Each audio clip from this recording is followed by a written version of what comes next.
মাতৃশক্তি শারদ সম্মান 2025 আমরা বেতার বিদ্যাসাগর 90.8 FM এর তরফ থেকে পৌঁছে গেছি আদি সার্বজনীন দুর্গাপুজো কর্ণের গোলা। অবিভক্ত মেদিনীপুর জেলার প্রাচীনতম পুজো হিসেবে গণ্য করা এই পুজোটিকে এই পুজো এবছর 92তম বর্ষে পদার্পণ করল। এখানে প্রতিমা সাবেক প্রতিমা, দীর্ঘদিন ধরে এই একই প্রতিমার রূপ আমরা দেখে আসছি। আমরা এবারে দেখে নেব প্রতিমাটি।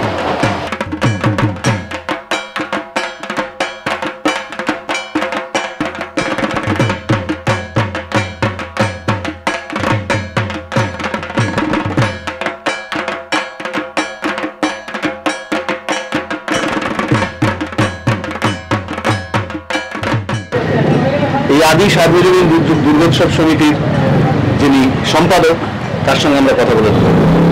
আপনাদের তো এটা 92তম বর্ষ,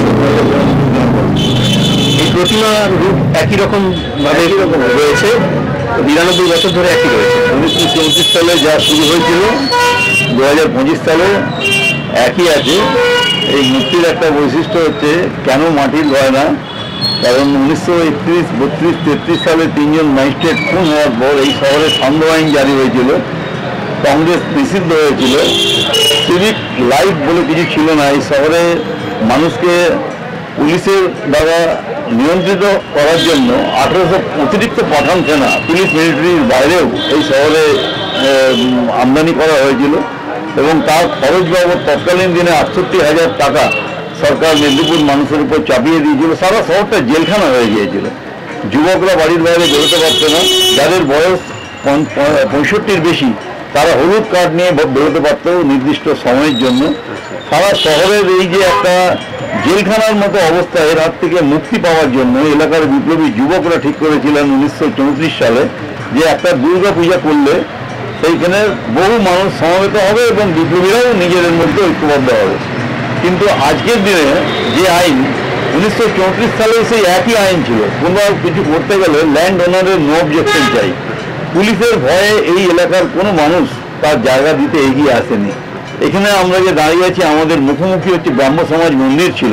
মহর্ষি দেবেন্দ্রনাথ ঠাকুর এখানে প্রতিনিয়ত আসতেন ব্রাহ্ম ধর্মে দীক্ষা দেওয়ার জন্য মেদিনীপুরের মানুষকে। কলকাতার ব্রাহ্ম সমাজ সোসাইটি থেকে ল্যান্ডের নো অবজেকশন নিয়ে পুজো শুরু হয়েছিল, কিন্তু পুজোতে পারমিশন হলো প্রতিমা কে করবে।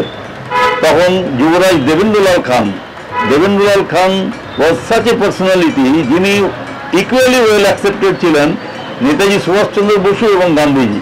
তিনি বললেন আমি দেখছি। তিনি এখান থেকে 72 কিলোমিটার দূরে দাসপুরের কলমিজোড় গ্রামে গোবিন্দ্রচন্দ্র চন্দ্র নামে একজন স্বদেশী মৃৎশিল্পীকে আমদানি করলেন। পুলিশ তাকে তুলে নিয়ে গেল, কিন্তু তিনি দুটো কথা সারাদিনে বলতেন, গান্ধীজি কি যায় আর দেশ থেকে আমি ব্রিটিশদের তাড়াতে হবে। এবং তিনি এই যে মূর্তি দেখছেন তার পত্তনীদার। এবং গান্ধীজির তখন যে নির্দেশ ছিল বিদেশি দ্রব্য বয়কট, সেই জন্য বিদেশি পেট্রোল থেকে যে সোলা তৈরি হয়, সোলার গহনার পরিবর্তে দেখছেন সবই মাটির গয়না।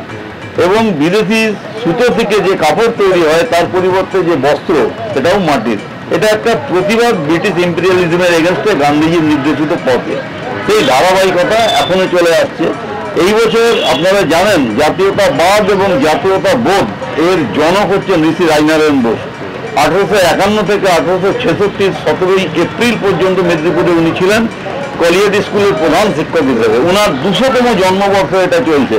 আমরা তাকে স্মরণ করছি। দেখুন চতুর্দিকে ঋষি রাজনারায়ণ বোসের ছবি। এর পাশাপাশি কথা সাহিত্যিক শরৎচন্দ্র চট্টোপাধ্যায়, তার কাকা শ্বশুরের বাড়ি ছিল কেশপুরে, 13খানা উপন্যাস উনি এখানে লিখেছেন। তার 150তম জন্মদিবস।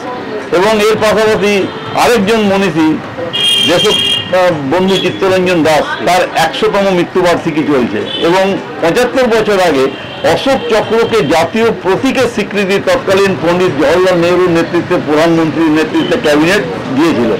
সেই অশোক স্তম্ভের স্বীকৃতিরও এটা 75 বছর। আমরা দেখুন চতুর্দিকে এই 4টে থিমই কিন্তু এখানে ঘোরাফেরা করছে।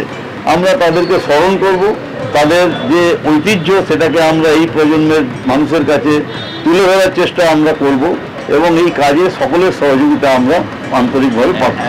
অসংখ্য ধন্যবাদ। আমরা শুনে নিলাম এই পুজোর পরম্পরার ইতিহাস এবং ওনারা এবছর কাদের কাদের জন্মবার্ষিকী মৃত্যুবার্ষিকী পালন করছে। পুজো পরিক্রমা বেতার বিদ্যাসাগরের তরফ থেকে একটি স্মারক তুলে দেব ওনাদের হাতে। স্মারকটি তুলে দিচ্ছেন বিদ্যাসাগর বিশ্ববিদ্যালয়ের রেজিস্ট্রার স্যার ডক্টর জয়ন্ত কিশোর নন্দী মহাশয়।